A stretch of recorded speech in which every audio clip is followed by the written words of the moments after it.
Welcome back. మరోసారి పాక్ కు strong warning ఇచ్చారు ప్రధాని మోడీ. పాకిస్తాన్ అణు బ్లాక్ మెయిల్ కి దిగితే భారత్ ఎప్పటికీ సహించదన్నారు.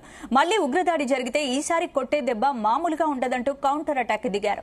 పంజాబ్ లోని ఆదంపూర్ ఎయిర్ బేస్ కు వెళ్లిన మోడీ సైనికుల్లో ధైర్యం నింపారు. పాకిస్తాన్ డ్రోన్స్, యూవీఏలు, ఎయిర్ క్రాఫ్ట్లు మన రక్షణ వ్యవస్థ ముందు నిలబడలేకపోయాయన్నారు. అయితే డ్యామేజ్ కంట్రోల్ కోసమే మోడీ సైనికుల దగ్గరికి వెళ్లారా అంటే అవుననే అంటున్నారు కాంగ్రెస్ నేతలు. ఏంటి భరత్, ధర్మ సంస్థాపన కోసం ఆయుధం పట్టడమే మన విధానమని చెప్తున్న మోడీ వ్యాఖ్యలను ఎలా చూడొచ్చంటారు?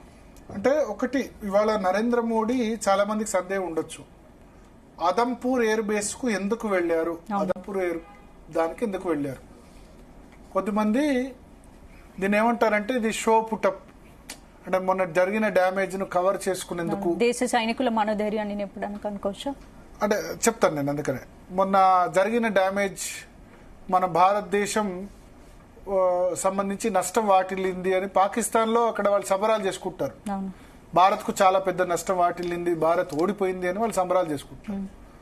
పాకిస్తాన్ ఆర్మీ రకరకాలుగా, పాకిస్తాన్ ప్రభుత్వం చాలా క్లెయిమ్ చేసింది.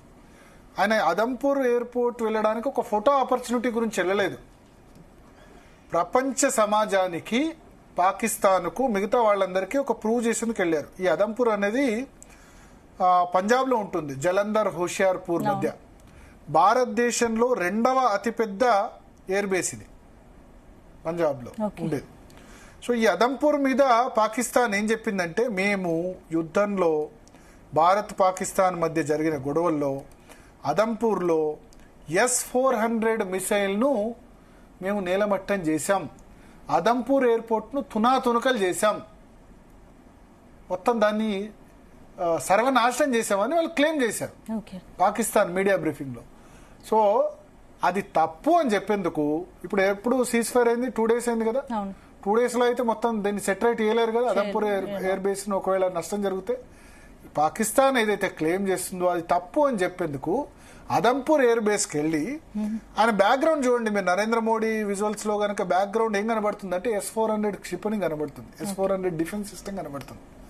సో మీరు ఏదైతే S-400 ను మీరు డ్యామేజ్ చేశామని చెప్తున్నారో, ప్రపంచ దేశాలకు చెప్తున్నారు, లేకపోతే ప్రాపగాండా చేస్తున్నారో అది తప్పు అని చెప్పి ఆయన ఉన్న బ్యాక్గ్రౌండ్ లో అక్కడ మనకి S-400 కనిపిస్తుంది. ఈ S-400 అన్నది Russia made anti missile defence system.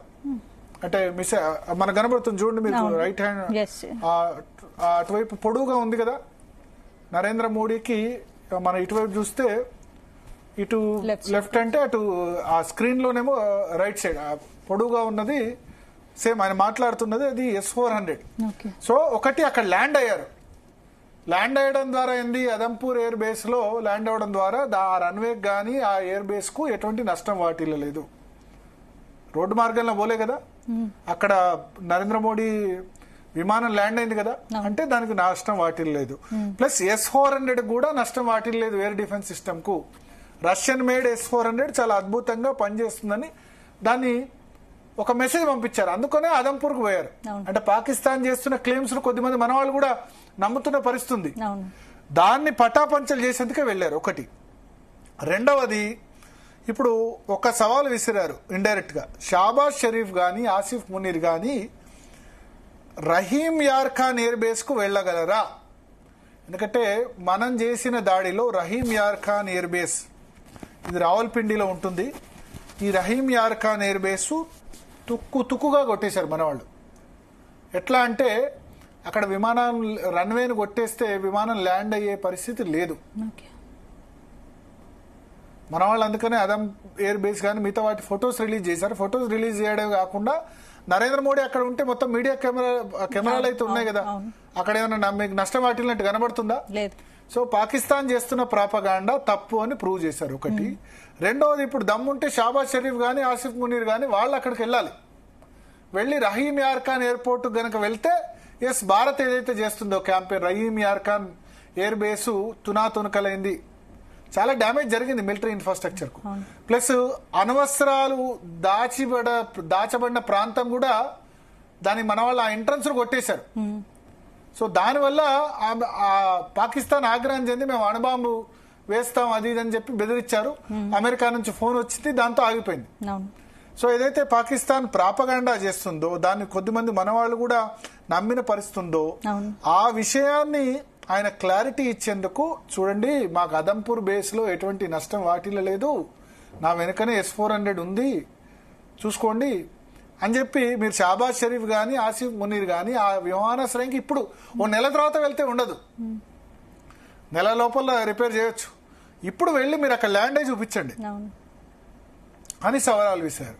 So Pakistan సంబంధించిన చాలా ఎయిర్ బేసెస్ కూడా నష్టపోయిన ఆ పరిస్థితి. సో అసదుద్దీన్ ఓవైసీ కూడా ఇదే చెప్పారు, దమ్ముంటే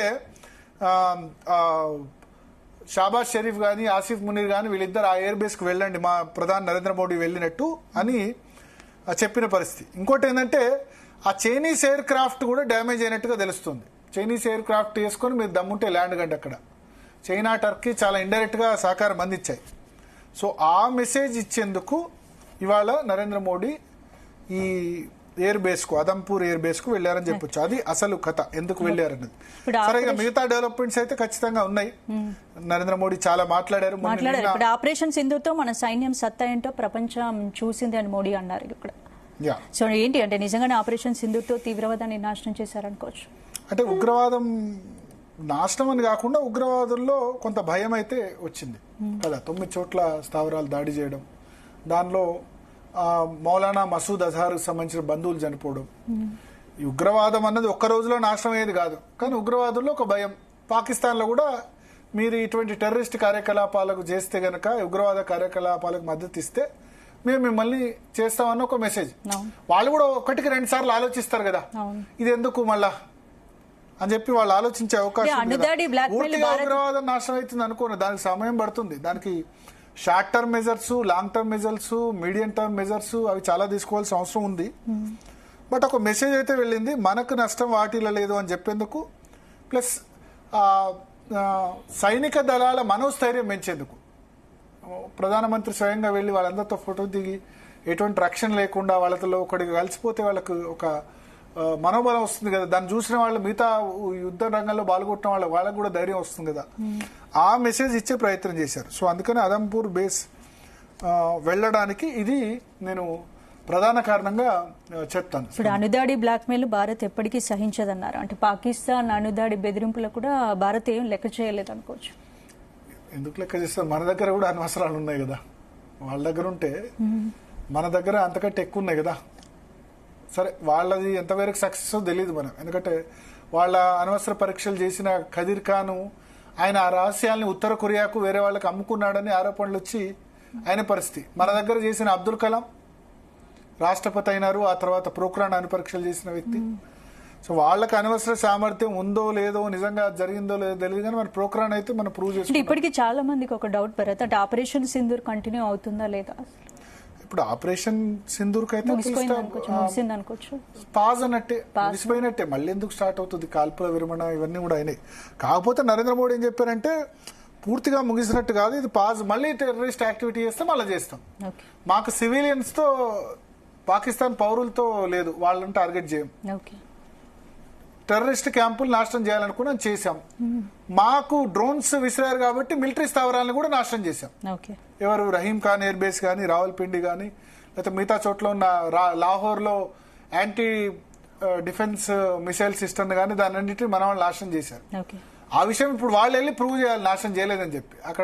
అక్కడ వెళ్ళి ఎవరైనా లైవ్ పెడితే ఈ ప్రధాని లాగా షాబాజ్ షరీఫ్ కూడా పోతే అప్పుడు ప్రూవ్ అవుద్ది. చూద్దాం వాళ్ళు నిరూపించుకుంటారో లేదో. Right Bharat, thank you. ఇంకా ఇది వాళ్ళ డిఎన్ఏ. మరిన్ని అప్డేట్స్ తో రేపు డిఎన్ఏలో మళ్ళీ